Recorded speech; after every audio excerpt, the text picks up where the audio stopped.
जी, अस्सलाम वालेकुम। Welcome to Pakistan stock नेटिक। उम्मीद है कि आप तमाम दोस्त खैरियत से होंगे और आज का दिन भी ट्रेडिंग के हवाले से अच्छा गुज़रा होगा। ये हमारा व्हाट्सएप नंबर है जी, अगर आप हमारे साथ राब्ता फ़रमाना चाहें, तो आप इस नंबर पर जो है वो राब्ता फ़रमा सकते हैं। आगे चलते हैं जी और आज की मार्केट की सूरत-ए-हाल, आज सिर्फ़ मार्केट ने 60 पॉइंट्स निकाले, 60 कर लें या 50 कर लें। देखिए, आज मार्केट जो है वो सारा दिन मैं इसको बड़े गौर से देखता रहा हूँ और जब 3 से 4 घंटे सुबह के वक़्त मार्केट के गुज़र चुके थे, जिसको आप लोग हाफ सेशन भी कह सकते हैं, तो उसके बाद बाकायदा तौर पर मैंने अपने दोस्तों को मैसेज लिखा कि ज़रूरी नहीं होता कि आपने हर रोज़ ट्रेड करनी है। तो आज मार्केट की जो सूरत-ए-हाल है, बेहतर ये है कि अभी थोड़ा इंतज़ार फ़रमाया जाए। तो बहरहाल आज हमने इंतज़ार ही फ़रमाया है और मार्केट को देखते रहे हैं कि मार्केट कभी कभी ऊपर जा रही है, कभी नीचे जा रही है, कभी वही शेयर जो है वो ₹1 ऊपर हो जाता है, कभी वही शेयर ₹1 नीचे हो जाता है। तो सूरत-ए-हाल जो है ना वो काफ़ी अनप्रेडिक्टेबल सी रही आज। कुछ शेयर्स के अंदर अच्छा कारोबार हुआ, वॉल्यूम उनके अंदर थोड़े से बेहतर है, कुछ ज़्यादा अच्छा वॉल्यूम तो आज मार्केट में किसी भी शेयर के अंदर आया ही नहीं।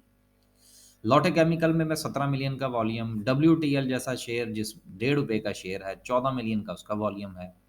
और ये इतना वॉल्यूम जो है वो तो कोई छोटा-मोटा जो वो क्या कहते हैं सरमायाकार जो है वो तो एक दिन में अकेला भी लगा सकता है। मार्केट में आज का जो डिप्रेशन था, उसकी क्या वजह है? उसकी वजह जो है वो अफ़वाहों और शुआहों का चक्कर है। मैंने अपनी 1 दिन की पहले की जो वीडियो थी, उसमें भी इस चीज़ का इज़हार किया था। ये अफ़वाहें मार्केट को डुबोना चाहती हैं। अगर आपने ये कल की मार्केट जो वीडियो है, वो आपने देखी हो। अभी भी अफ़वाहों का बाज़ार गर्म है और इस कदर अफ़वाहें जो हैं, वो फैलाई जा रही हैं कि समझ से बालातर है कि ये सूरत-ए-हाल कहाँ जा सकती है।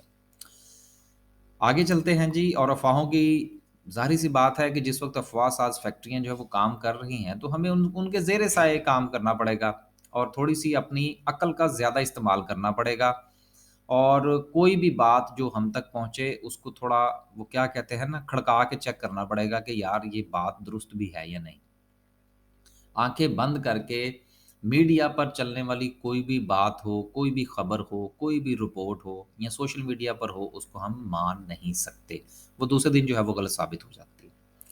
आगे चलते हैं जी और बात करते हैं सर्किट ब्रेकर की और इसके साथ आज हम ये भी बात करने की कोशिश करेंगे कि आया कि जो एसएनजीपी के अंदर मूव आ रही है, वो तो कि अलग बात है ना कि एक्सपेक्टेड तो था कि ये एसएनजीपी ऊपर जाएगा।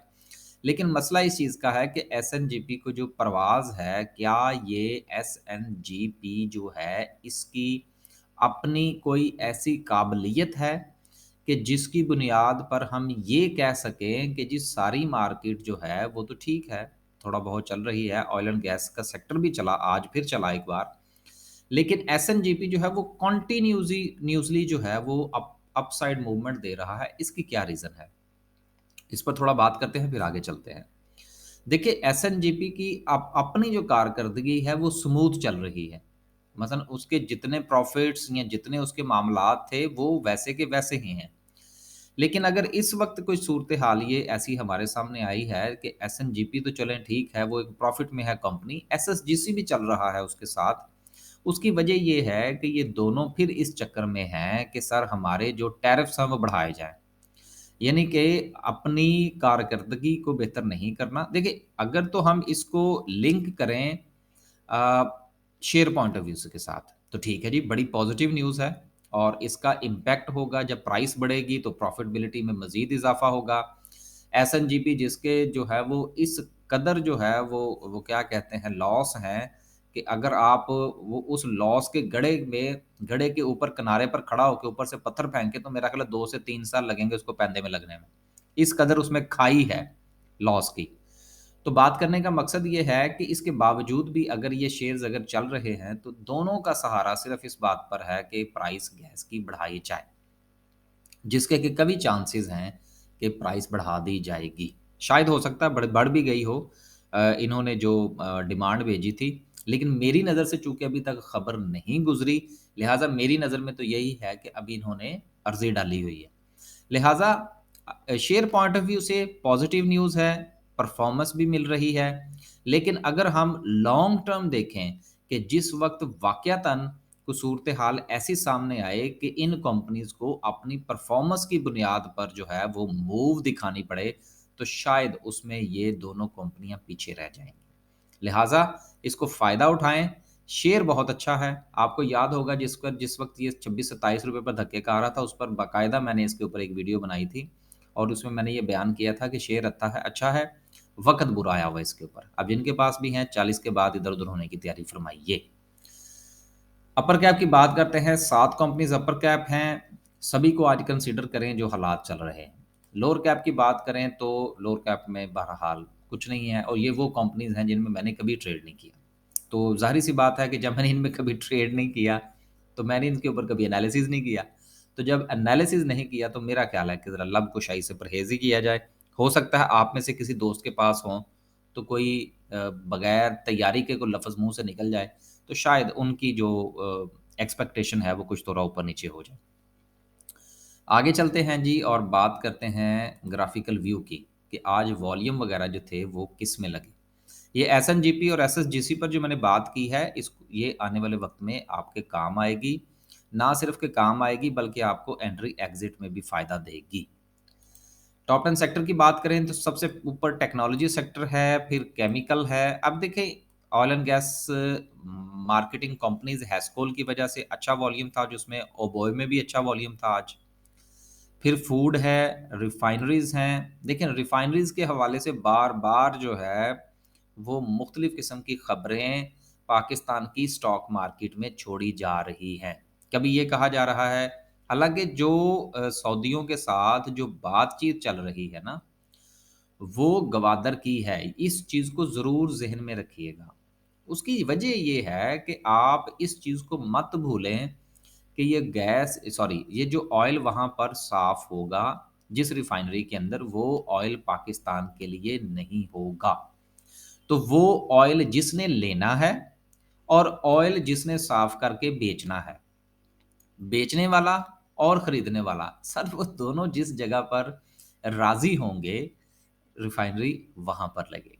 लिहाज़ा ये मुख्तलिफ़ किस्म की जो रिपोर्ट्स आ रही है ना, इनके ऊपर ज़रा कान कम धरिए, क्योंकि इसकी बुनियाद पर बहुत सारे लोग जो हैं, वो अपनी दुकानदारी भी चमकाएँगे और हो सकता है कि वो कुछ शेयर भी बेचने के चक्कर में हों, दीवान फ़ारूक वालों की तरह। समझ गए होंगे आप। आगे चलते हैं जी ऑयल एंड गैस एक्सप्लोरेशन उसके बाद प्रॉपर्टीज़ टीपीएल प्रॉपर्टीज़ की वजह से है, सीमेंट सेक्टर देखिए सीमेंट के हवाले से मैं एक बात आपसे और करता चलूँ। सीमेंट की जो मामलात हैं, सीमेंट का ताल्लुक जो है, जो गो के हमारे यहाँ कुछ कंपनीज़ जो हैं, जिस तरह पावर सीमेंट है और उसके अलावा मेरा ख़्याल है कि शायद चिराट है। लेकिन माज़रत के साथ अगर चिराट ना हो, तो माज़रत कबूल फ़रमा लीजिएगा क्योंकि अभी-अभी ज़हन में बात आई है, तो मैं चाह रहा था मैं आपसे कर लूँ। गो के हमारे यहाँ कुछ कंपनीज़ जो हैं, उनमें शायद पायनियर भी शामिल है। इन्होंने काफ़ी हद तक जो है, वो अपनी एनर्जी के मामलात जो हैं, वो सोलर पर शिफ्ट कर लिए हुए हैं। लिहाज़ा कोल का जो मामला है, अब वो माँ सवाए चंद कंपनीज़ के बाकियों के साथ इतना ज़्यादा उसका गहरा ताल्लुक नहीं है। लेकिन चूँकि हमने चीज़ों की प्राइस बढ़ाना होती है और चीज़ों की प्राइस बढ़ाने के लिए हम सहारा लेते हैं अपने ईंधन का। और ईंधन का सहारा जो सीमेंट सेक्टर के हवाले से है वो कोल है। अब जिस वक़्त ये बातें हो रही थी और सीमेंट की जो प्राइस थी वो 400 सवा 400 पर थी और उसके बाद कोल की प्राइस जो है वो आहिस्ता-आहिस्ता इंचिंग अप होना शुरू हुई। तो वही सीमेंट का बैग जो है वो ₹450 से उठता है और 1050 पे चला जाता है। अब बात ये है कि कोल तो वापस तैयारी कर चुका। कितना डाउनफॉल जो है वो ऑलरेडी उसमें आ चुका है, लेकिन सीमेंट की प्राइस नीचे नहीं आई। अब इसका जो इम्पैक्ट है आने वाले दिनों में, वो हमें इस तरह से नज़र आएगा कि जो हमारी कंज़प्शन है, देखिए जिस वक़्त प्राइस फ़र्ज़ कीजिए इंक्रीज़ भी हो जाती है और उसके बाद जब वो स्टेबल हो जाती है, तो जिस वक़्त प्राइस बढ़ रही होती है, उस वक़्त सेल्स के ऊपर असर पड़ता है। लेकिन जिस वक़्त वो प्राइस स्टेबल हो जाती है, तो फिर चीज़ों की जो सेल्स होती हैं, वो आहिस्ता-आहिस्ता इंचिंग अप होती हैं और देन उसी लेवल पर आ जाती हैं, जहाँ पर वो पहले कभी थीं।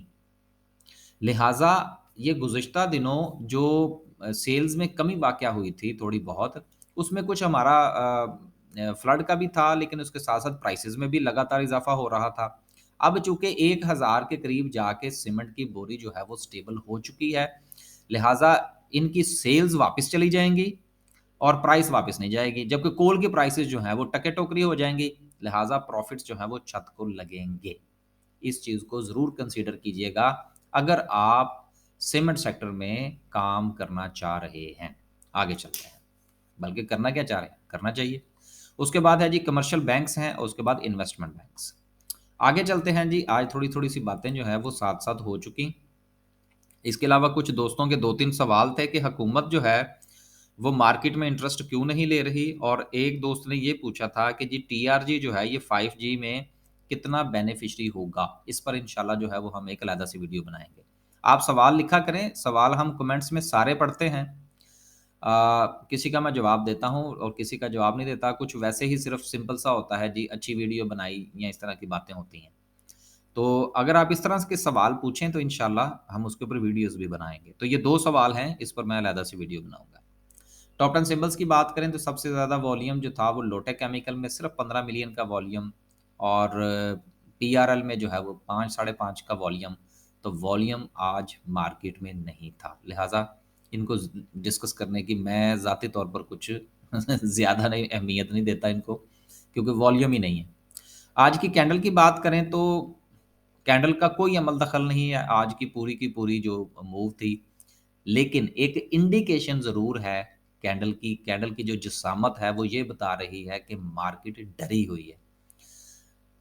अब ये मार्केट के डरने की एक वजह और भी है, वो मैं आपको यहाँ पर बयान कर देता हूँ। क्योंकि कुछ बातें तो मैंने शुरू में बयान कर दी, लेकिन एक वजह उसमें ये भी बयान की जा रही है कि शायद पाकिस्तान में इमरजेंसी लगने जा रही है। लेकिन मैं आपको ये बता रहा हूँ पूरे वसूख के साथ कि ऐसा कुछ नहीं है। लिहाज़ा चूँकि जो इन्वेस्टर होता है ना, वो बहुत ही डरपोक होता है और वो उसको ज़रा-सी भिनक पड़ती है, तो वो अपना पैसा फ़ौरन जेब में डालने की कोशिश करता है और होना भी चाहिए। इसलिए ये जो इस किस्म की जो अफ़वाहें हैं, ये मार्केट को चलने नहीं दे रहीं। दूसरी बात ये थी कि जब तक वज़ीर-ए-आज़म साहब पाकिस्तान वापस तशरीफ़ नहीं लाए थे, उसके बारे में बहुत सारी चहमगोइयाँ हो रही थी। अब वो आ गए हैं, जैसे-तैसे भी हैं, अब हमारे प्राइम मिनिस्टर तो हैं ना, अब वो चूँकि वापस तशरीफ़ ला चुके हैं, लिहाज़ा वो भी अफ़वाहें दम तोड़ गई हैं। तो लिहाज़ा जब ये थोड़े से बादल मज़ीद छटेंगे, तो देन मार्केट मूव करेगी इंशाल्लाह।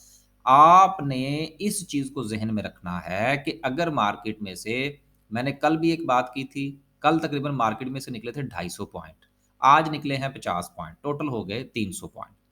अगर मार्केट 200 पॉइंट्स जो है वो मज़ीद नीचे चली जाती है, 200 कर लें, देखिए 200 का मतलब 200 नहीं होता, 190 भी हो सकते हैं और 300 भी हो सकते हैं। So don't worry about that, ये एक ज़ोन की बात कर रहा हूँ। अगर मार्केट में से मज़ीद को 2-300 पॉइंट निकल जाते हैं, फिर भी घबराने वाली कोई बात नहीं है। आपने अपने शेयर्स के ऊपर नज़र रखनी है, जिन शेयर्स में आप इन्वेस्टमेंट करना चाह रहे हैं, उनमें थोड़ी-थोड़ी इन्वेस्टमेंट जारी रखिए। कल मार्केट में से अगर 250 पॉइंट निकले थे, आपको कुछ ना कुछ बाय करना चाहिए था। आज अगर मार्केट में से 50-60 पॉइंट निकले हैं, तो आज भी आपको कुछ ना कुछ बाय करना चाहिए था। और यकीन कीजिए कि मार्केट बेहतर हो जाएगी। अल्लाह हाफ़िज़।